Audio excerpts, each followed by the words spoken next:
Kwa tunaangalia Mungu akayatenga maji ya juu na ya chini. Maana neno la ukweli, maji ya juu, neno maji ambayo maana ni neno la uzima, ya chini ndio ule mchanganyiko wa mafundisho ya uongo. Hapa natoa mfano, natoa maana yake katika ulimwengu wa roho. Baadaye Mungu akaumba nuru. Nuru tulisema nuru ni neno la uzima ambao tulijifunza watu nuru na giza. Giza ni ulimwengu ambao hauna neno la Mungu. Kwa hiyo nuru, Mungu kama yeye ndio chanzo cha nishati au mwangaza. Kwa hiyo Mungu yeye akawa ni nuru, akaiangazia dunia tena upya. Ili alete ule wokovu, ile kazi ambayo ilifeli kule kwenye bustani ya Edeni ije tena, Mungu watu waishi sana mapenzi yake. Kwa hiyo Mungu akaangaza nuru ile siku ya pili.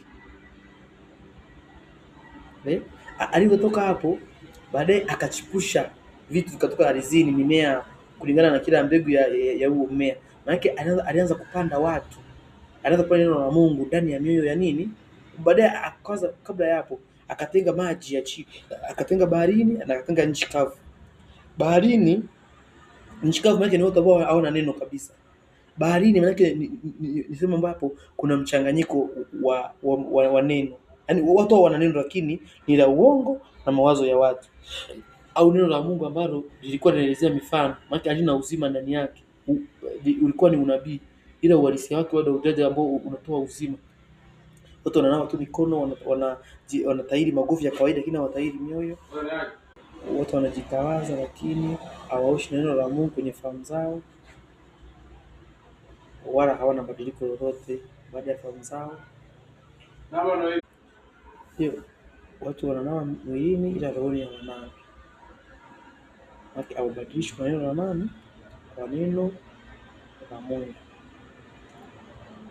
Kwa wanafanya desturi na mila na taratibu za kidini, ila moyoni mwao wamemwacha Mungu. Bwana Yesu akasema, kwa vinywa mnanikiri ila mioyo yenu iko mbali na mimi. Kwa sababu hata maneno ambayo mnayasoma yananishuhudia mimi. Ila Mafarisayo walikataa kwa sababu ya kupenda vyeo na heshima za kibinadamu, na wakamwacha mwana wa Mungu.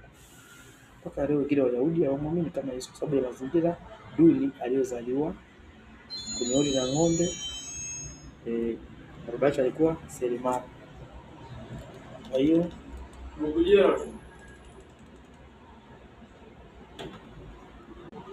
tunaendelea na huo uumbaji wa Mungu kwa namna ya kiroho, achana kimwili. Amina.